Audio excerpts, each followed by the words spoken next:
کسی گاؤں میں ایک عورت اپنے 5 سال کے چھوٹے بچے کے ساتھ رہتی تھی۔ کچھ ماہ قبل اس کے شوہر کا انتقال ہو گیا تھا، لہٰذا یہ عورت اپنے اکلوتے بیٹے کی تعلیم و تربیت کے لیے خود ہی لوگوں کے گھروں میں کام کرتی، ان کے برتن مانجتی، کپڑے دھوتی، اور ان کے بڑے بڑے گھروں کو یہ اکیلی عورت تنہا صاف کرتی، صرف اس لیے کہ اس کے بیٹے کی کسی چیز میں کوئی کمی نہ رہ جائے۔ خیر، وقت گزرتا گیا اور کئی سال بیت گئے۔ اب اس کا بیٹا جوان ہو گیا تھا اور کسی اچھی کمپنی میں نوکری کر رہا تھا، اس کی شادی ہو گئی تھی اور ایک پیارا سا بیٹا بھی تھا، اور یہ عورت اب بڑھاپے کی دہلیز پر دستک دے رہی تھی۔ بیٹا شادی کے بعد اور نوکری ملنے کے بعد ماں کا احترام کرنا تو دور کی بات، اس کے ساتھ ڈھنگ سے بات بھی نہیں کرتا تھا۔ اس بوڑھی عورت کی زندگی میں صرف اتنا فرق آیا تھا کہ پہلے یہ غیروں کے برتن اور کپڑے دھوتی تھی، اب اپنے بہو بیٹے کے جھوٹے برتن دھو رہی تھی۔ پہلے یہ دوسروں کے گھروں کی صفائی کرتی تھی،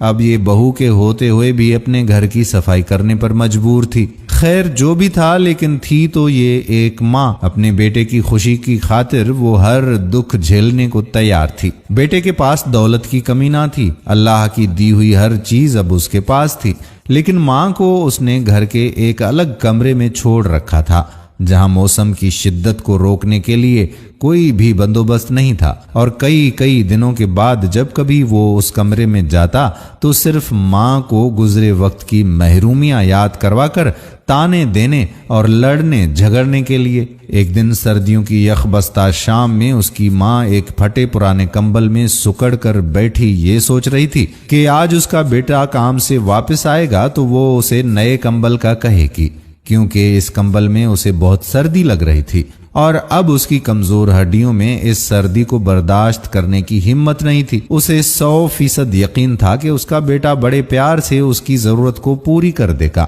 رات کو بیٹا گھر آیا تو ماں نے بڑے پیار سے اسے نئے کمبل کا کہا تو بیٹا غصے سے بولا، ماں، ابھی میں کام سے آیا ہوں اور آتے ہی تم اپنا مطالبہ لے کر آ گئی ہو، اور تمہیں پتا ہے کہ کتنی مہنگائی ہو چکی ہے۔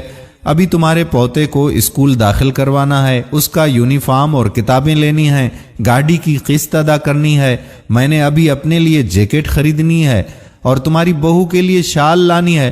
تم تو سارا دن گھر میں ہی رہتی ہو، تمہیں کمبل کی اتنی کیا اشد ضرورت آن پڑی ہے؟ ہم لوگوں نے تو باہر گھومنے جانا ہوتا ہے، تم کسی طرح سے یہ سردیاں گزار لو، اگلے سال سردیوں سے پہلے تمہارے کمبل کا کچھ بندوبست کر دوں گا۔ بوڑھی ماں خون کے آنسو پی کر چپ چاپ اپنے بوسیدہ حال کمرے میں واپس آ گئی اور پھٹے ہوئے کمبل کو اوڑھ کر ٹوٹی ہوئی چارپائی کے کونے میں سکڑ کر لیٹ گئی۔ صبح جب بیٹے کی آنکھ کھلی تو پتا چلا کہ پچھلی رات ماں اللہ کو پیاری ہو گئی۔ انا للہ وَإِنَّا إِلَيْهِ رَاجِعُونَ۔ بیٹے نے اپنے تمام رشتہ داروں کو ماں کے جنازے پر بلایا اور ماں کے کفن دفن اور مہمانوں کی خاطر مدارت پر لاکھوں روپے خرچ کر دیے۔ جو بھی جنازے میں شریک ہوا یہی کہتا کہ کاش اللہ ہر کسی کو ایسا بیٹا دے۔ مرنے کے بعد بھی ماں سے کتنی محبت ہے، لیکن انہیں یہ نہیں معلوم تھا کہ دنیا والوں کو دکھانے کی خاطر جو بیٹا اپنی مری ہوئی ماں کے جنازے پر لاکھوں روپے خرچ کر رہا ہے، پچھلی رات چند 100 روپے کے کمبل کے نہ ہونے کی وجہ سے وہی ماں سردی میں سسک کر جان دے گئی۔ اللہ رب العزت سے ہم دعا گو ہیں کہ جن کے ماں باپ زندہ ہیں، اللہ تعالیٰ انہیں صحت مند زندگی عطا فرمائے اور آپ سب کو اپنے والدین کی خدمت کرنے کی توفیق عطا فرمائے۔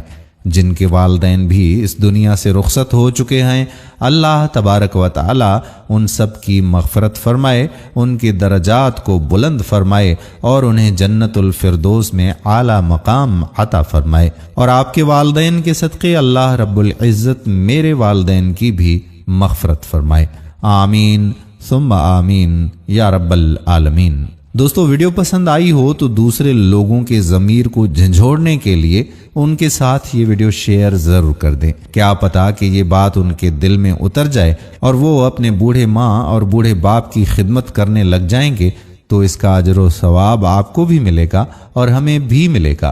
تو صدقہ جاریہ کی نیت سے اس ویڈیو کو شیئر کیجئے۔ آنے والی ویڈیو تک اپنے میزبان قادر بخش کلہوڑوں کو اجازت دیجیے۔ اللہ حافظ۔